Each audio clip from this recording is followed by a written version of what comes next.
Ogden, Ogard, Osgood. I mean, it's been ridiculous. If it was just an S instead of a G, everybody would be like Osborne, fine. I'm OG because back in the early 90s, Ice-T came out with an album called Original Gangsta, and every person in my entire family was nicknamed Og or Augie or something to do with the Og part of my last name. And my friend saw the front album cover and it said OG real big, and he started calling me OG. I had no idea what Original Gangsta meant or OG or anything, but I have been OG since the beginning of the 1990s.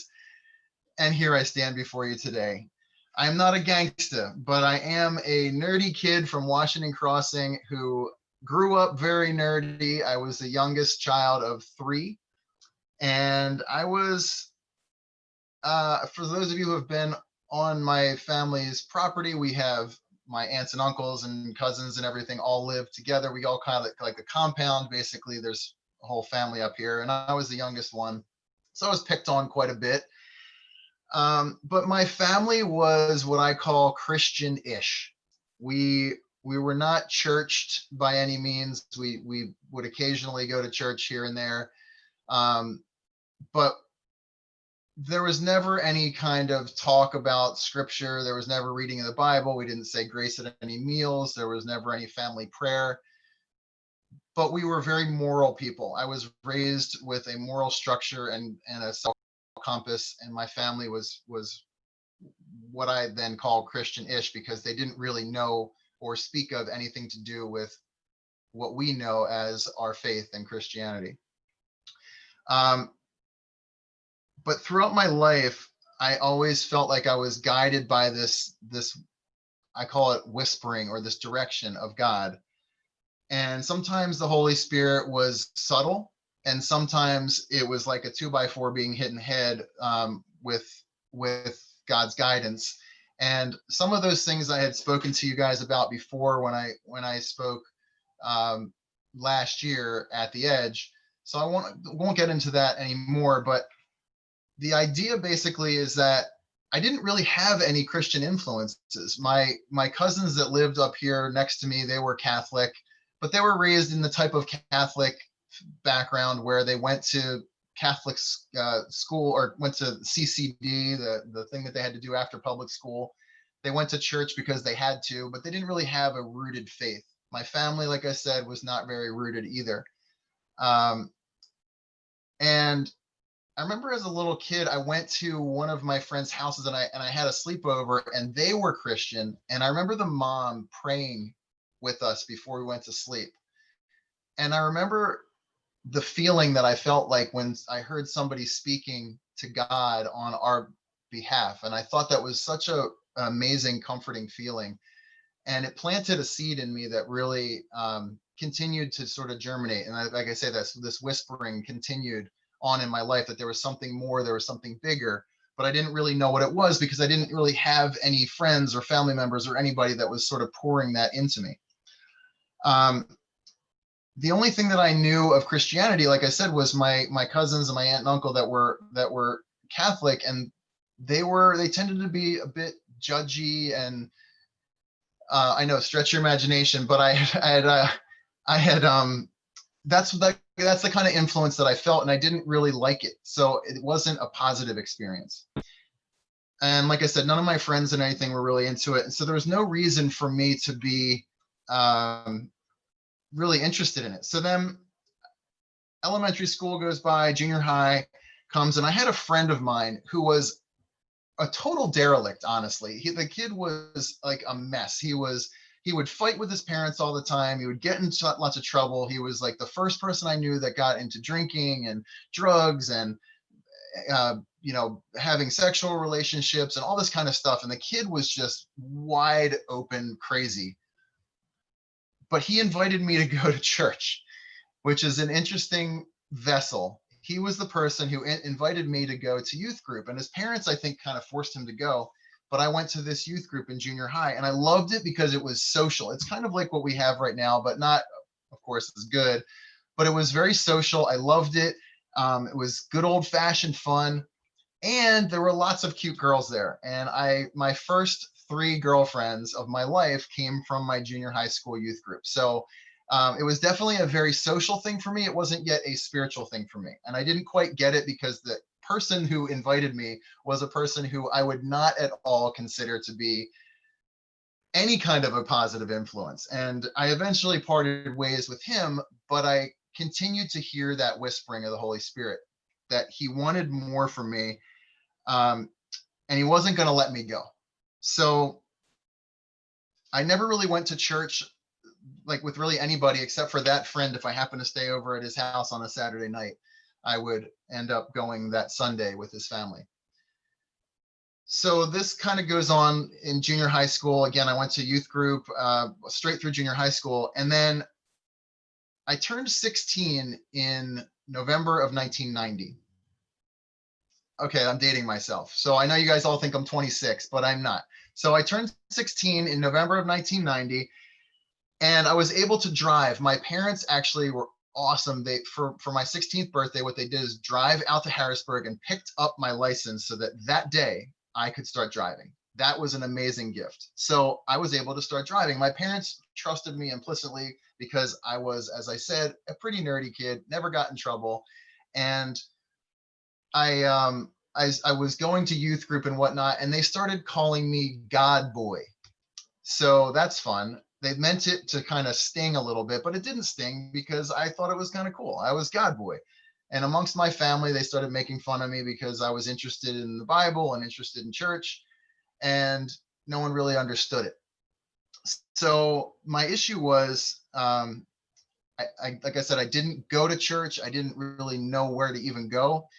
But on November 25th of 1990, I was a 16-year-old for only 3 weeks.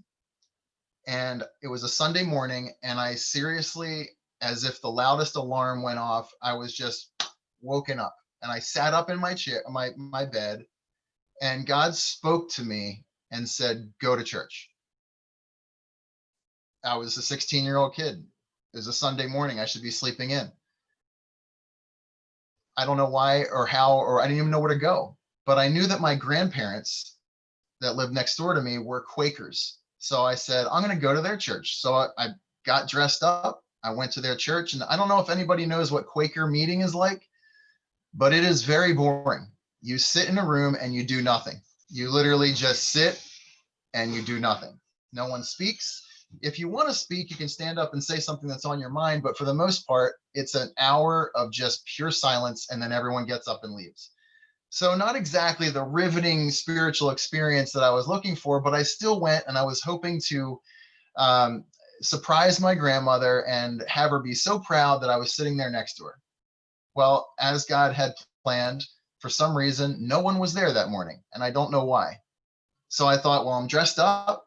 Let's go someplace. So I went to the church that my grandparents had gone to, that I had gone to occasional VBSs as I was a kid. It was my home church, the one in Washington Crossing. And in God's timing, I happened to arrive at that church exactly in the 15-minute window between first service and second service.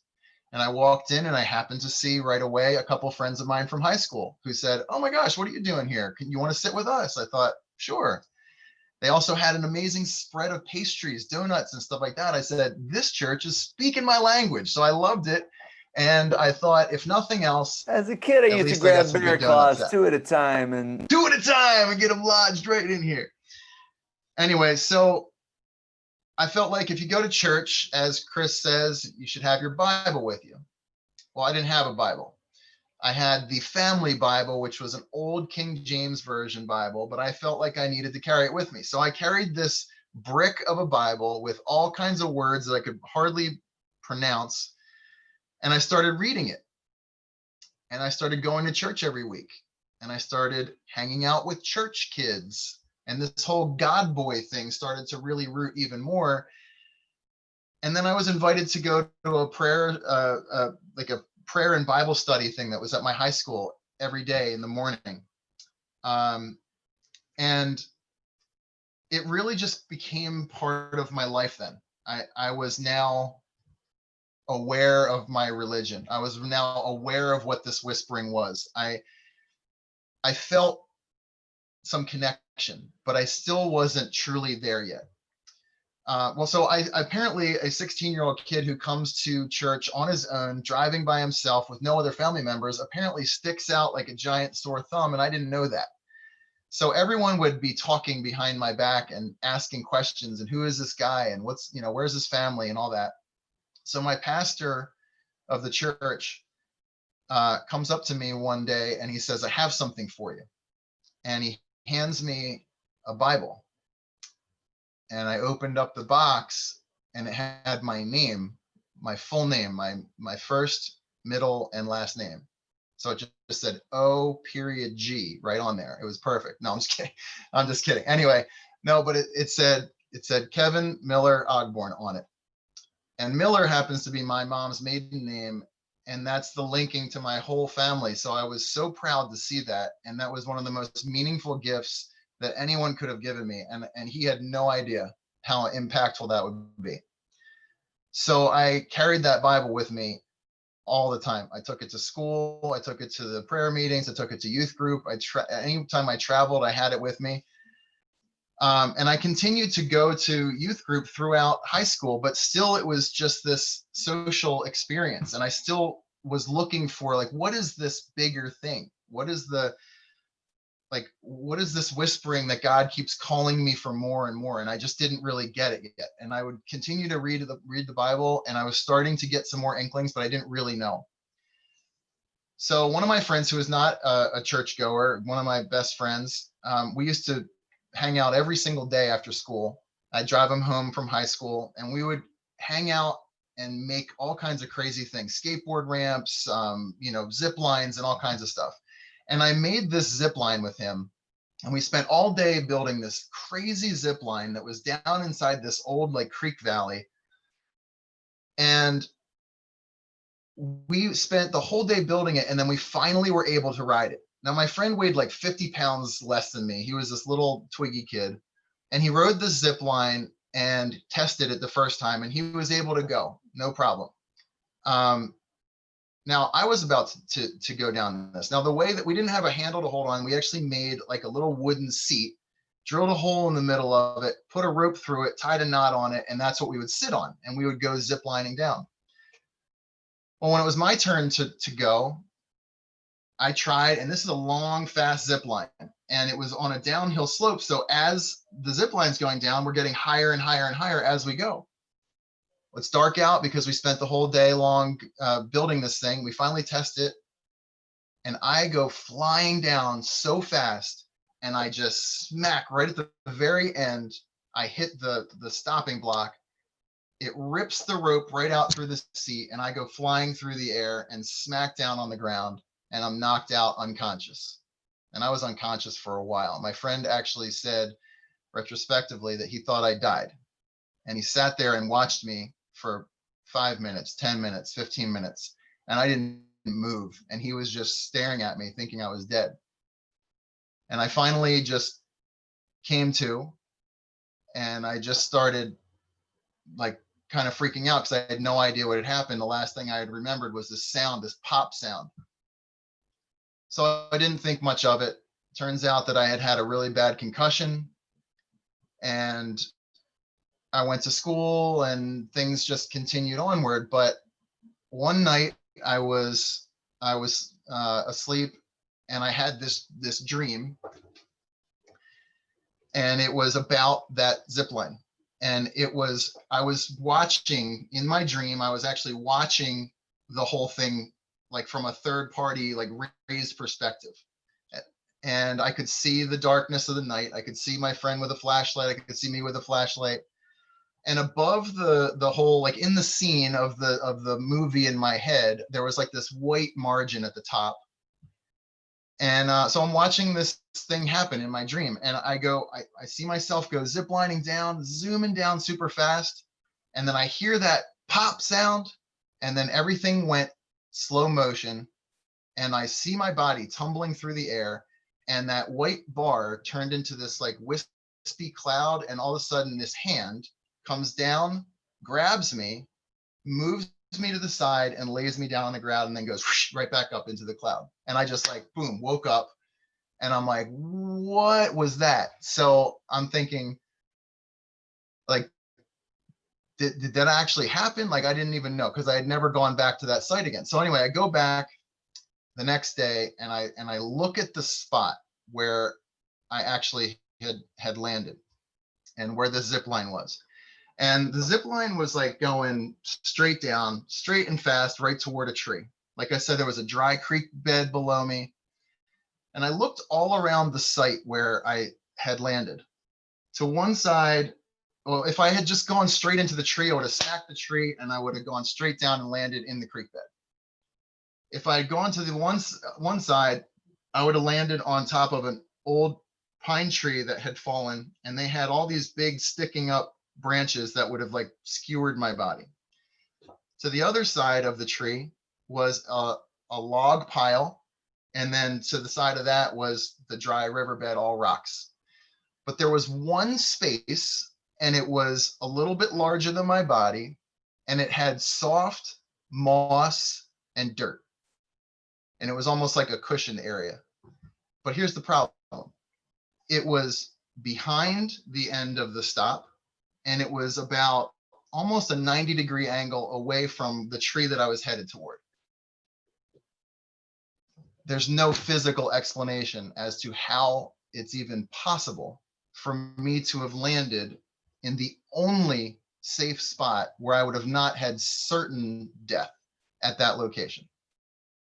And that really shook me up, because I'm looking at all the other options of where I could have landed. And the only real option would be right at the tree, because I was flying at it. But somehow I went backward and almost 90 degrees to the side and landed in the only safe space. So that messed with me. And it also made me think more about being truly protected, truly loved, and that there was definitely something more for me that God wanted. Because that dream I had of being picked up and laid down on the ground, I truly, honestly believe is what God did. So that whispering continued. God protects me. He wants more for me. But I didn't know how to get more, because I was going to church. I was reading my Bible. What do I do more? So I had never been baptized in my life. None of my family members had. And I heard that we were going to do a water baptism at my church. And we were doing it at the Delaware River. So I actually was baptized in the Delaware River as a 17-year-old kid. I made a public decision for Christ in that day.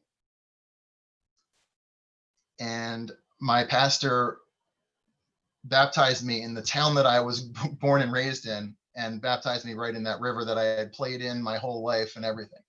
It was a very, very meaningful moment for me. That's the same pastor that gave me my first Bible as well.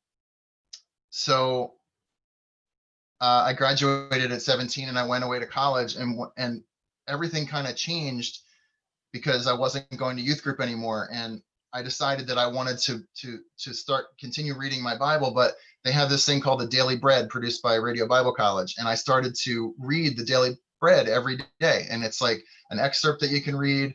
It's a modern day translation and kind of thing that you can use for a daily devotion. And I would just do this daily devotion. And then people would see me doing it and they're like, oh, what's that? And it was like the impetus for a conversation. And then when I was an RA in my last year, I actually would do it and welcome other residents, and people from other floors would come. And we ended up having so many people that we would end up having to take over part of the hallway just to do a daily bread.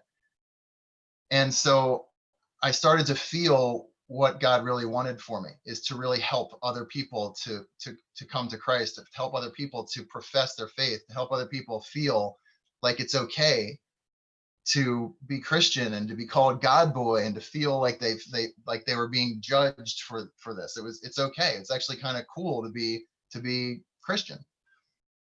So during school, I had helped a bunch of people to come to Christ, and I kind of just never was a preachy person. I just lived the lifestyle, and people would notice that something was different, and that was one of the things that was very helpful for a lot of people, because they would come to me and be like, hey, are you Christian? Like, can we talk, whatever? So it was like a safe space without people feeling like I was judging them and I wasn't being super preachy. So then I graduated and I went on the road touring for my career, and I was on the road a lot, and my church, my home church, changed a lot. And so what happened was the world kind of started to creep in, and I was alone. I was out on the road with entertainment world, not a lot of Christians, not a lot of positive influences. And while I was traveling, I dated somebody for like 7 years, and she was from Indianapolis, and it was like she was a nice girl, not a Christian girl, just a nice girl. It just wasn't going to go anywhere. And eventually we ended up, excuse me, we ended up breaking up. And that was at the exact same year that I went to Barcelona. I know you guys know about that. Yeah. So I went to Barcelona. I had just broken up with somebody I'd been with for 7 years. I was never had lived in a city in my life. The world had been creeping in on me. And what I mean by that is I had been sort of eroding my passion, my excitement, and everything for my religion. And there were a lot of bad influences when I was living in Barcelona. I mean, being in the inner city, it's not exactly known to be really great for spiritual growth. And every one of my roommates that I had was either on some kind of drug. I had, out of the total of 9 roommates, 7 of them were homosexual or bisexual. There was a lot of stuff going on, and nobody was going to church, doing daily breads. Nobody was praying, nobody anything. And so it continued to erode away from me. And when I came home from Barcelona, I met a girl that I dated who I believe you may have heard of her before. Her name is Satan. I dated this girl for about a year, and she was a horrible influence. And I really believe that she was like the physical manifestation of the devil trying to finalize this erosion of my faith. But I continued to hear this whispering, and I knew that this was not going to work out. And I had one of my longtime friends, who was a pastor at my old church, ask me if I would go on a missions trip to Africa. And at that time, I had to make a decision about ending the relationship that I was in. And I did that. I ended that relationship, and I went away to another continent for 2 weeks. And that was amazing. Great way to end a relationship. But the point was, at that moment, I was completely just surrounded by other Christians and people who loved the Lord and people who were praying and people who were praying over me. And I had never been prayed over before. And I started to understand what that whispering wanted more and more and more. It was to go out and profess your faith, to go out on missions trips, to go out and do things all over the world if I had to. And when I came home, I ended up meeting my wife, Jessica. And at that time, that was like 2006, 2007, end of 2006 into the beginning of 2007. And 2008, I ended up losing everything in my business. All this stuff happened because of the economic downturn and everything. And Jessica was with me the whole time. And it was just this amazing person that I knew was my ride or die. She was somebody who, no matter what happened in my life, she was going to be with me. And fast forward to 2011, we get engaged. 2012, we get married. And now we have 3 children, which you guys may know or may have met before. They're ages 2, 4, and 6. And that whispering has now manifested itself to the person and the man that I am now. I am not willing to let the world erode away, no matter where I am, no matter whether I'm on tour, whether I'm traveling, working in an events industry, whether I'm with people who do or do not believe. I'm not willing to change the person that I am, and my faith is rooted and it is strong and it is not able to be wavering. And now my wife and I think on the same lines, and we have raised our children to believe and to start off in the church. I never had that opportunity. I didn't get to go to church until I was like 16, 17 years old. And I think of Joshua 24:15, where it said, actually, we're going to see it in our papers, but it says, if serving the Lord seems undesirable to you, then choose for yourselves this day whom you will serve. But as for me and my household, we will serve the Lord. That's the choice that my wife and I made. This household will serve the Lord. Our children will serve the Lord.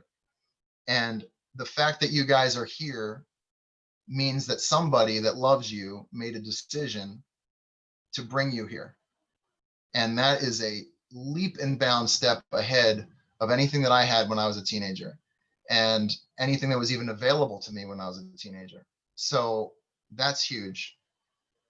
That whisper that I talked about throughout my life, that's Genesis 24:40. The Lord whom I have always obeyed will send his angel with you to give you success. I truly believe that angel was with me my whole life.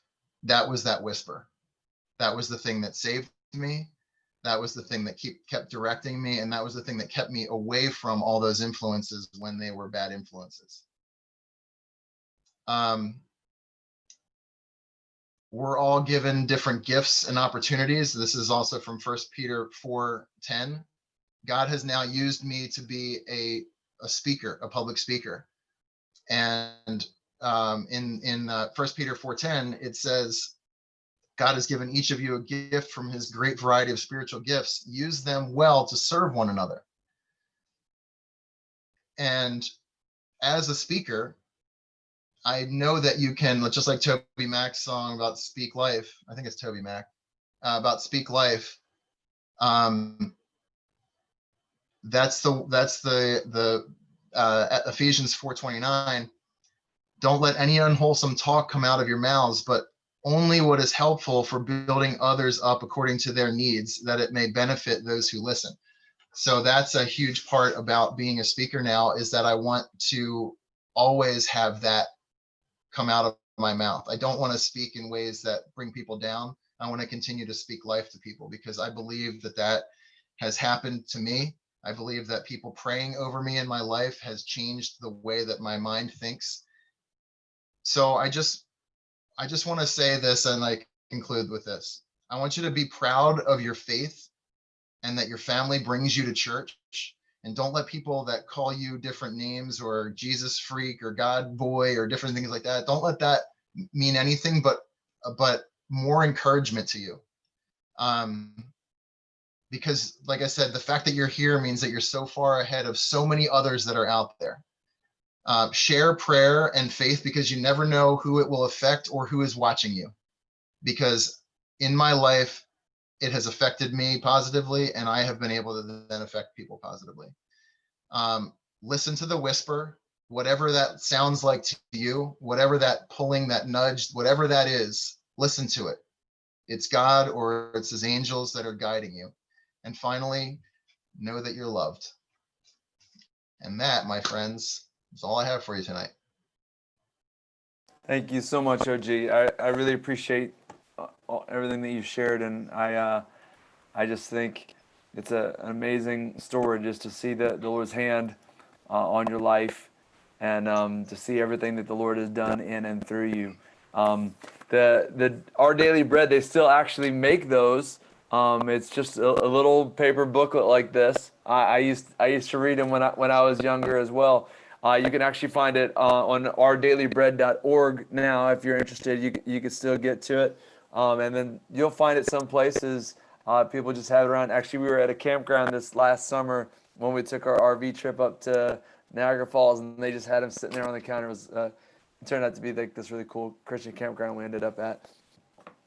And it's such a short little piece that it makes it so easy as like an opener for somebody who has not ever done a devotional. Yeah. And I know like there's some of us who are doing the read through the Bible plan, which I know is really a lot. I was not reading through the Bible in a year when I was in high school, but there are people in this group right now that are. And I just want to commend those of you that have made that kind of a discipline, a part of your habit. I also want to point out for those of you that haven't, that in the YouVersion Bible app, they've got a new thing. It's like it's kind of built like a story would be in other social media, and it's just kind of a simple devotional thought, and it comes from they'll usually have like that's my guy, that's Tim Mackey. Sorry. I'm gonna need to pause for a second. Sorry, Tim. You know I love you. Um, so it's awesome if you don't have like a specific like devotional habit. I would recommend that to you. It sits right there. He is a stud, as my compatriot John Pieretti just texted me. Um, it's just it'll take you a couple of minutes. If you don't have a habit, if you don't have something that you're in the middle of, it's right there, and it's a different person each day and a different thought, and it's really cool. Our daily bread. The whole thing is OG's story there. Even when we started talking about like how do we want to do this, how do you think that the discussion for our group should shape up from this? It wasn't like there were these primary scripture texts that led it. It was this is the story of what the Lord did in his life. And I was like, well, are there any verses that kind of stand out to you that are meaningful to you? And then one by one, each of the verses that are on your discussion sheet tonight came out of him. And it wasn't even so much that he connected one to one, but the Lord is doing that work in us in ways that we didn't even recognize at the time. So I'm so grateful for you guys being here tonight. It is June the 24th, and it's a beautiful Wednesday night outside. You could be anywhere, but you're here, unless you're Chris Marciano, in which case you're outside and you're here. Classic Marciano. So